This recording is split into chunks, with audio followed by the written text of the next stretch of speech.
नमस्ते सभी स्टूडेंट। मैं डॉक्टर ज्योति आप सभी का साइंस कैटलिस्ट में स्वागत करती हूँ। आज से हम जूलॉजी के लिए भी साइंस कैटलिस्ट पर एक नई सीरीज स्टार्ट कर रहे हैं। ये सीरीज है आपके जूलॉजी सेमेस्टर थर्ड के स्टूडेंट के लिए। हम एमसीक्यू क्वेश्चन स्टार्ट करने जा रहे हैं।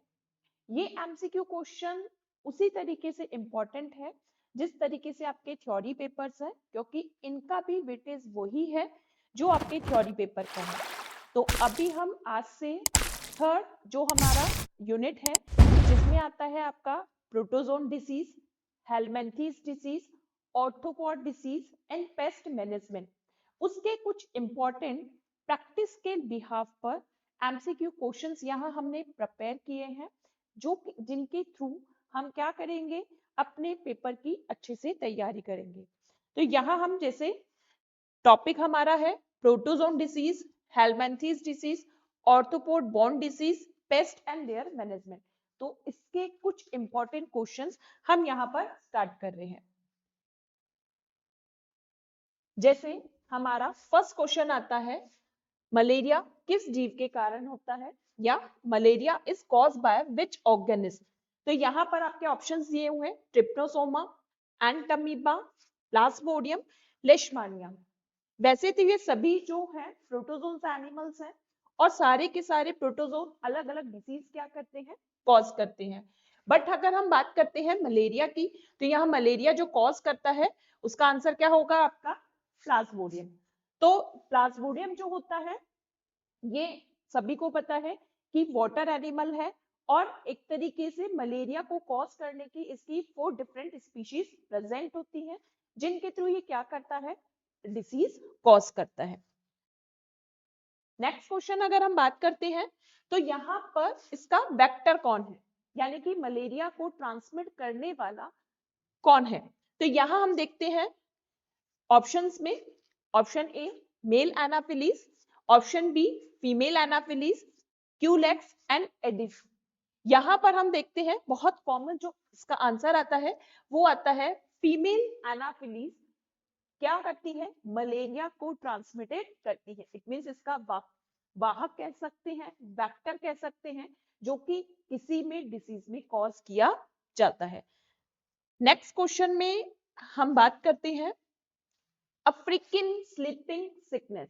ये एक और प्रोटोजोआ एनिमल है जो कि क्या कॉज करता है, अफ्रीकन स्लीपिंग सिकनेस।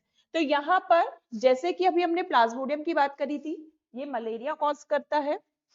एंटमीबा भी प्रोटोजोन एनिमल है, ये भी डिसीज कॉज करता है। तो यहाँ पर इसका आंसर आपका क्या आता है, अफ्रीकन स्लीपिंग सिकनेस कौन कॉज करता है, लेशमानिया। प्लाज्मोडियम हमने अभी बैक क्वेश्चन में देखा था, क्या कॉज कर रहा था, मलेरिया कॉज कर रहा था। तो प्रोटोजोआ का ये एनिमल कॉज करता है क्या, अफ्रीकन स्लीपिंग सिकनेस, जिसे अफ्रीकन निद्रा रोग भी कहा जाता है। नेक्स्ट क्वेश्चन अगर हम देखते हैं, अगेन इसका वेक्टर कौन है। जिस तरीके से मलेरिया का वेक्टर कौन आता है कि वहां पर फीमेल एनाफ्लीज मॉस्किटो है, इसी तरीके से यहाँ पर अफ्रीकन स्लीपिंग सिकनेस का जो ट्रांसमिटेड है वो कौन कर रहा है, सैंड फ्लाई, यानी कि अगेन ऑर्थोपोडा एनिमल। इस यूनिट में आप स्पेशली इस चीज का ध्यान रखें कि ये जो क्वेश्चंस हैं आपके, सभी क्वेश्चंस एक दूसरे से इंटर रिलेटेड है। इसका सेकंड क्वेश्चन ये भी बन सकता है सैंड फ्लाई, क्योंकि ये ऑर्थोपोड एनिमल है, तो ये सैंड फ्लाई किसका वेक्टर, या हम कह सकते हैं किस डिसीज का वेक्टर है। तो यहाँ पर सेकंड क्वेश्चन क्या बन जाता है आपका, कि अफ्रीकन स्लीपिंग सिकनेस का। ये क्वेश्चन आपसे टू वे में किसी तरीके से भी पूछा जा सकता है। नेक्स्ट क्वेश्चन अगर हम बात करते हैं, again protozoa animal amoebiasis dysentery. जैसे कि पता है कि अमीबा जो होता है it cause the amoebiasis disease. Amoebiasis disease जो कॉज की जाती है वो किसके थ्रू की जाती है, and amoeba histolytica. And amoebic histolytica disease जो कॉज कर रहा है अमीबिएसिस डाइसेंट्री, और ये किसको अफेक्ट करती है? इट्स अफेक्ट द ह्यूमन, यानी कि मनुष्य में जो अमीबियासिस डायसेंट्री है वो कॉज की जाती है। नेक्स्ट क्वेश्चन की अगर हम बात करते हैं तो यहाँ पर मोड ऑफ इन्फेक्शन क्या है? अमीबियासिस डायसेंट्री जैसे हमने कहा कि ह्यूमन में डिसीज कॉज कर रहा है, तो इसका मोड ऑफ जो इन्फेक्शन है, यानी कि किस तरीके से ये डिसीज कॉज करता है, तो यहाँ पर डिसीज कॉज की जाती है कंटामिनेटेड फूड एंड वाटर, यानी कि जब हम कभी जो दूषित, यानी कि बाहर जैसे हमने कुछ खा लिया, वहां पर मक्खी मच्छर बैठते हैं, तो अगर उस फूड को हम ले लेते हैं, पानी पी लेते हैं, तो वो हमें क्या कॉज कर देता है? अमीबियासिस डायसेंट्री कॉज कर देता है। नेक्स्ट क्वेश्चन, काला अजहर। तो काला अजहर अगर हम कहें, जैसे अभी हम पढ़ चुके हैं, एंटमीबा मलेरिया कॉज करता है, जो एंटमीबा जो है वो क्या कॉज करता है? अमीबियासिस करता है। प्लाज्मोडियम मलेरिया कॉज करता है। यहाँ पर अगर हम कहें जो लेशमानिया है, ये क्या कॉज करता है? ये कॉज करता है काला अजहर या स्लीपिंग सिकनेस की, स्लीपिंग सिकनेस। तो ट्रिप्नोसोमा जो है वो क्या कॉज कर रहा है आपको? काला अजहर। यही हमने कहा कि जो प्रोटोजोआ एनिमल्स हैं, ये protozoa animals, most of protozoa animals diseases cause करते हैं, और मोस्ट ऑफ द जो क्वेश्चन है वो इन्हीं ऑप्शंस में से आपके पूछे जाते हैं। तो ये आपके लिए बहुत इंपॉर्टेंट है कि इनके थ्रू, इनके नाम क्या है, इनके थ्रू कौन सी डिसीज हो रही है, इनका वेक्टर क्या है, ये हमें पता होना चाहिए। अगेन नेक्स्ट क्वेश्चन आता है, द वेक्टर ऑफ काला अजहर। जो काला अजहर डिसीजेस है उसका वेक्टर कौन है? तो यहाँ पर अभी आपके जो मॉस्किटो हैं वो क्या करते हैं? इस डिसीज को कॉज करने वाले हैं। तो मॉस्किटो किस ग्रुप में आते हैं? हमारे ऑर्थोपोडा में आते हैं।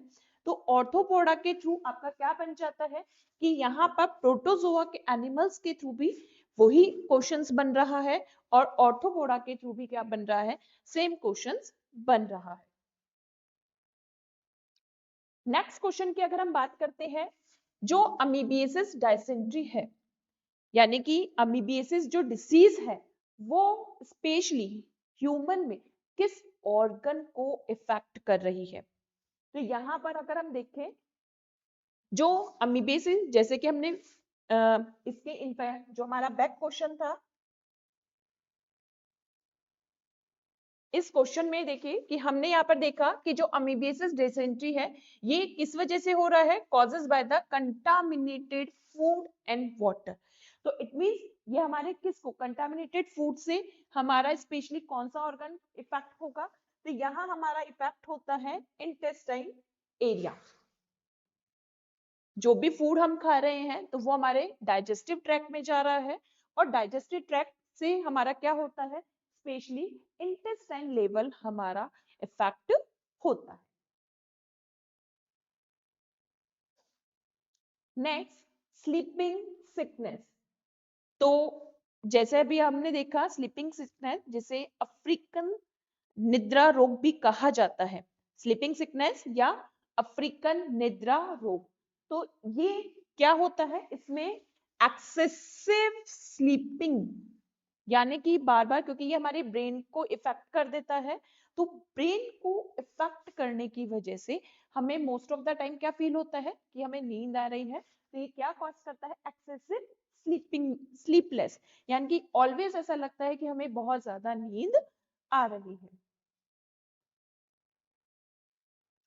नेक्स्ट, लेशमेनियासिस में प्रभावित अंग, यानी कि जो लेशमानिया डोवेनाई है वो क्या कर रहा है? इफेक्ट कॉज कर रहा है। तो लेशमेनियासिस में कौन सा ज्यादा हमारा ऑर्गन इफेक्ट होता है? It's effect the liver and spleen. जो हमारा लीवर है, स्प्लीन है, ये हमारा यहाँ पर इफेक्ट होता है। अब हम बात करते हैं कि मलेरिया का जो इंक्यूबेशन पीरियड है, ये इंक्यूबेशन पीरियड कौन सा होता है? एक मिनट। तो हम मलेरिया का इंक्यूबेशन टाइमिंग की अगर बात करें तो यहाँ पर मलेरिया का इंक्यूबेशन टाइमिंग आता है 7 to 14 डेज, जिसमें ये क्या करता है कि अपनी जो इन्फेक्टेड जो स्टेजेस होती हैं उनको डेवलप करता है और उनके थ्रू ये क्या कर रहा है, इन्फेक्ट कर रहा है। नेक्स्ट क्वेश्चन बात करते हैं कि प्लाज्मोडियम का इन्फेक्शन होता है, यानी कि इन्फेक्टिव स्टेज क्या है प्लाज्मोडियम की। तो जैसे कि इसका इंक्यूबेशन पीरियड है, तो उस इंक्यूबेशन पीरियड में ये अपनी जो स्पोरोजोइट स्टेज होता है उसको डेवलप करता है और उसके थ्रू क्या करता है, इन्फेक्ट करता है। नेक्स्ट क्वेश्चन की बात करें कि काला अजहर को हम और क्या कहते हैं, तो जो काला अजहर है it's called as a black fever, इसी को हम क्या कहते हैं, ब्लैक फीवर के नेम से बोलते हैं। नेक्स्ट अगर हम बात करते हैं, अभी जो क्वेश्चन चल रहे थे वो आपके जो थे प्रोटोजोन डिसीज से रिलेटेड कुछ इस क्वेश्चन थे। अब हम जो बात कर रहे हैं प्लेटी हेलमिंथीज, इट मींस हेलमिंथीज भी जो है वो क्या करते हैं, डिसीज कॉज करते हैं। हेलमिंथीज में भी अगर हम बात करते हैं तो प्लेटी हेलमिंथीज और एसके हेलमिंथीज स्पेशल वो एनिमल है जो क्या कर रहे हैं, डिसीज कॉज कर रहे हैं। तो सबसे पहले अगर हम बात करते हैं प्लेटी हेलमिंथीज, इनको क्या कहा जाता है, तो यहाँ पर सॉरी इसमें दोनों ही नाम दिए हुए हैं, सो इट इज अ थोड़ा हम कह सकते हैं मिसकंफ्यूज्ड क्वेश्चन कह सकते हैं। इसका आंसर आपका आता है प्लेटवर्म्स। यहाँ पर प्लेटी हेलमिंथीज का ही जो सेकेंडरी नेम है वो क्या बोला जाता है, प्लेटवर्म्स बोला जाता है। तो यहाँ पर ये आपका अगेन क्या लिखा हुआ आएगा कि प्लेटी हेलमिंथीज, ये आंसर यहाँ पर मिसप्रिंट हुआ है। नेक्स्ट आता है टीनिया सोलियम किस वर्ग का है, तो प्लेटी हेलमिंथीज जो एनिमल है उनमें बहुत इंपॉर्टेंट एनिमल आता है टीनिया सोलियम। टीनिया सोलियम को जो हम कहते हैं it's called the Cestoda, Cestoda यानी कि ये टीनियसिस डिसीज कॉज करता है। इसकी जो टीनिया सोलियम स्पेशली जब हम बात करते हैं तो ये मनुष्य में क्या करता है, यानी कि ह्यूमन बींग्स में टीनियसिस डिसीज कॉज कर रहा है। तो इसका अगर हम कहें क्लास तो वो कौन सा है, सिस्टोडा। नेक्स्ट एस्केरियसिस किससे होता है, एस्केरियसिस जैसे अभी हमने कहा प्लेटी हेलमिंथीज प्लेटवर्म्स होते हैं, उसी तरीके से हेलमिंथीज में नेक्स्ट जो आते हैं वो कौन है, एस्के हेलमिंथीज, और वो कौन सी डिसीज कॉज करते हैं, एस्केरियसिस। तो जैसा कि इसमें नाम से दिया हुआ है एस्केरियसिस, तो ये कौन कॉज करेगा, एस्केरियसिस लुम्ब्रिकॉइडिस। वैसे तो अगर हम इस एग्जाम्पल में देखें तो ये चारों ही क्या है, प्लेटी मतलब हेलमिंथीज एनिमल्स हैं और चारों ही डिसीज कॉज करते हैं। जैसे टीनिया अभी हमने बात करी थी, ये क्या कॉज करता है, ये टीनियसिस डिसीज कॉज करता है। एस्केरियसिस से एस्केरिस लुम्ब्रिकॉइडिस से एस्केरिसिस होता है। फेसियोला जो होता है ये क्या कॉज करता है, ये भी डिसीज कॉज करता है जिसे हम लीवर फ्लूक कहते हैं। ये कैटल एनिमल्स में डिसीज कॉज करता है। और जो वुचेरिया है ये भी क्या करता है, फाइलेरियसिस डिसीज कॉज करता है। नेक्स्ट अगर हम बात करते हैं हुकवर्म डिसीज, अगेन एसके हेलमिंथीज का मेंबर है। तो जो हुकवर्म है जिसे हम सीट वर्म्स भी कह सकते हैं, तो ये जो डिसीज है ये कौन कॉज करता है, एंट्रोबायोस जो है वो डिसीज कॉज करता है। नेक्स्ट फेसियोला हेपेटिका, जैसे कि मैंने अभी आपको बताया जो फेसियोला है ये इसका पूरा नाम क्या है, हिपेटिका, और हिपेटिका को अगर हम कहें तो ये क्या कहा जाता है, यकृत, और यकृत का ही सेकंड नेम क्या आता है, लीवर। इट मींस जो फेसियोला है ये किसको इफेक्ट करता है, it effect the liver area. Next round worms, जैसे कि आपने अपने जो फर्स्ट एंड सेकंड सेमेस्टर है उसमें पढ़ा हुआ है तो यहाँ पर हम बात करते हैं राउंड वर्म्स, जैसे प्लैटीहेल्मिन्थीज को फ्लैटवर्म्स कहा जाता है, इसी तरीके से जो एस्के हेल्मिन्थीज के मेंबर्स होते हैं उनको क्या कहा जाता है, राउंड वर्म्स कहा जाता है। प्लैटीहेल्मिन्थीज क्या बोले जाते हैं, इन्हें हम बोलते हैं फ्लैटवर्म्स। एनालिड्स की अगर हम बात करते हैं तो इन्हें हम क्या कहते हैं, रिंग वर्म्स। और एस्के हेल्मिन्थीज जो होते हैं इनको हम क्या कहते हैं, राउंड वर्म्स कहते हैं। अब आता है पाइलेरिसिस। पाइलेरिसिस यानी कि इसका अगर हम कॉमन नेम कहें तो इसी को ही हम कहते हैं हाथी पांव डिसीज। इट मींस इस डिसीज में जो इन्फेक्टेड पर्सन होता है उसके जो लेग्स हैं ये बहुत हैवी हो जाते हैं, यानी कि हाथी के जैसे मोटे मोटे पैर हो जाते हैं इनके, तो इसीलिए इसी को क्या कहा जाता है, हाथी पांव डिसीज या एलिफेंटिएसिस भी कहा जाता है। और ये किससे कॉज होती है, ये कॉज होती है वुचेरिया ब्रैंकियोटाइट से। नेक्स्ट आता है कि पाइलेरिसिस का जो वेक्टर कौन है, तो यहाँ पर पाइलेरिसिस का वेक्टर आता है आपके मॉस्किटोज। नेक्स्ट, जैसे अभी हमने पहले बात करी थी कि पिनवर्म यानी कि सीटवर्म, तो इसका साइंटिफिक नेम क्या है, एंट्रोबायसिस वर्मिक्युलेरिसिस। नेक्स्ट, टीनिया सोलियम का इंटरमीडिएट होस्ट कौन है, जैसे कि मैंने आपको बताया कि जो टीनिया है इसकी दो स्पीशीज है, पहली आती है टीनिया सोलियम और दूसरी आती है टीनिया सेजिनेटा। जो टीनिया सोलियम है ये किसमें कॉज करती है, ह्यूमन में डिसीज कॉज करती है टीनियसिस। और सेजिनेटा की बात करें तो जो सेजिनेटा है ये कैटल एनिमल्स में डिसीज कॉज करती है। तो ये कैटल एनिमल में क्या कर रही है, डिसीज कॉज कर रही है। अब जो टीनिया होता है, ये टीनिया क्या है, डायजेनेटिक एनिमल है। डायजेनेटिक से मींस कि ये 2 होस्ट में अपने लाइफ साइकिल को कंप्लीट करता है। तो जैसे कि इसका प्राइमरी होस्ट तो कौन होता है, ह्यूमन होता है, और इसका सेकेंडरी जो होस्ट बात करें तो वो कौन होता है, पिग होता है। नेक्स्ट,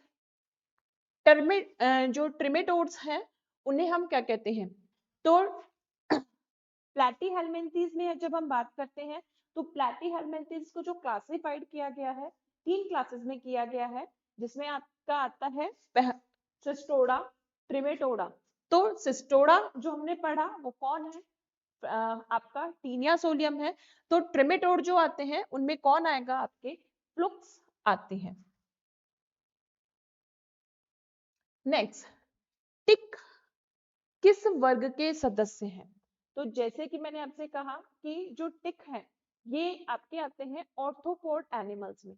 टिक इट मींस कि ऑर्थोपोडा एक वर्सेटाइल ग्रुप है, और इस ग्रुप में अगर हम बात करते हैं तो इस ग्रुप के मेजॉरिटी ऑफ मेंबर अगर हम कहें हमारे लिए यूजफुल भी होते हैं तो हार्मफुल भी होते हैं।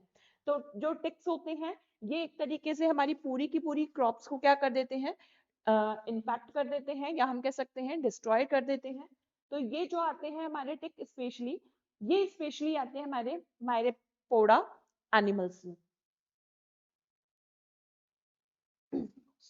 जो टिक बॉर्न डिसीजेज हैं इनका एग्जाम्पल, तो ये आपकी आती है लाइम डिसीज, जैसे कि मलेरिया अगर हम कहें तो ये ह्यूमन डिसीजेज है, dengue again, and cholera human disease. तो यहाँ पर आप कई पर आंसर आप ऑप्शंस के अकॉर्डिंग भी दे सकते हैं। Next, dengue is transmitted by, तो डेंगू जो है वो किससे ट्रांसमिटेड होता है, एडिस इजिप्टी। नेक्स्ट, प्लेग्यू का वेक्टर, तो यहाँ पर जो प्लेग्यू है इसका जो वेक्टर अगर हम कहें तो यहाँ पर यहाँ माइट्स जो होते हैं ये इसके वेक्टर्स कहे जाते हैं। नेक्स्ट, ऑर्थोपोडा का मेन फीचर, यानी कि ऑर्थोपोडा जो एनिमल है उनके मेन फीचर क्या है? तो यहाँ पर अगर हम कहें तो ऑर्थोपोडा एनिमल्स के लिए कहा जाता है they are the joint appendices. नाम ही इनका क्या है? Ortho and pod. ऑर्थो का मीन्स होता है जॉइंट एंड पोड्स का मतलब होता है अपेंडिसेस। तो यहाँ आपका आंसर क्या होता है? Joint appendices. नेक्स्ट क्वेश्चन आता है मियोसिस कॉज्ड बाय, यानी कि मियोसिस किससे होता है? तो यहाँ पर आपके जो लाउज हैं वो क्या कॉज करते हैं? Meiosis disease. नेक्स्ट क्वेश्चन आता है ऑर्थोपोडा की जो बॉडी है वो किस तरीके से होती है? तो हम ऑर्थोपॉड का जो स्पेसिफाइड फीचर बात करते हैं कि इनकी बॉडी कैसी है? सेगमेंटेड बॉडी होती है। नेक्स्ट, एग्रीकल्चर पेस्ट किसे नुकसान पहुंचाते हैं? तो जैसा कि यहाँ क्वेश्चंस में ही दिया हुआ है, एग्रीकल्चर जो होता है वो स्पेशली किसको डिस्ट्रॉयड करते हैं? क्रॉप्स को डिस्ट्रॉयड करते हैं। नेक्स्ट, जो लोकट्स है इज अ टाइप ऑफ, किस तरीके का है? यानी कि लोकट्स वगैरह जो हमारे स्टोर फूड्स पर इफेक्ट करते हैं वो किस कंडीशंस में आते हैं? लोकट्स में। तो ये स्पेशली किसको इफेक्ट कर रहे हैं? हमारे जो स्टोर्ड गेन पेट्स होते हैं, या इनको एक तरीके से हमारे जो स्टोर फूड को डिस्ट्रॉयड करने वाले होते हैं कहा जाता है। Next, rice will damage. तो अगेन ये भी किसको कॉज करती है? जो राइस विल है ये भी हमारे जो स्टोर्ड ग्रेन है उनको अफेक्ट करती है। यानी कि हमारा जो पेस्ट मैनेजमेंट वाला टॉपिक है वहां से ये क्वेश्चन आते हैं आपके। Next, house hold pets. तो यहाँ पर अगर हम हाउस होल्ड पेट्स में बात करते हैं तो स्पेशली यहाँ पर कौन आता है? आपके जो टर्माइट्स हैं वो किसमें आते हैं? आपके हाउस होल्ड में। जैसे देखा होगा कि जो दीमक होता है, टर्माइट्स यानी कि जो दीमक है वो हमारी फसल को भी, या हम कह सकते हैं हमारे जो घर की दीवार होते हैं उनको भी, फर्नीचर्स वगैरह को क्या कर देता है? डिस्ट्रॉयड कर देता है। नेक्स्ट, आईपीएम का फुल नेम क्या है? यानी कि फुल फॉर्म ऑफ आईपीएम। तो यहाँ पर आता है आपका इंटीग्रेटेड पेस्ट मैनेजमेंट। ये आपका क्या है? इसका फुल फॉर्म आता है। इस टाइप के शॉर्ट क्वेश्चंस भी आपसे यहाँ पूछे जाते हैं। नेक्स्ट, बायोलॉजिकल कंट्रोल, यानी कि जो पेस्ट है उन पर कंट्रोल हम किस तरीके से कर सकते हैं?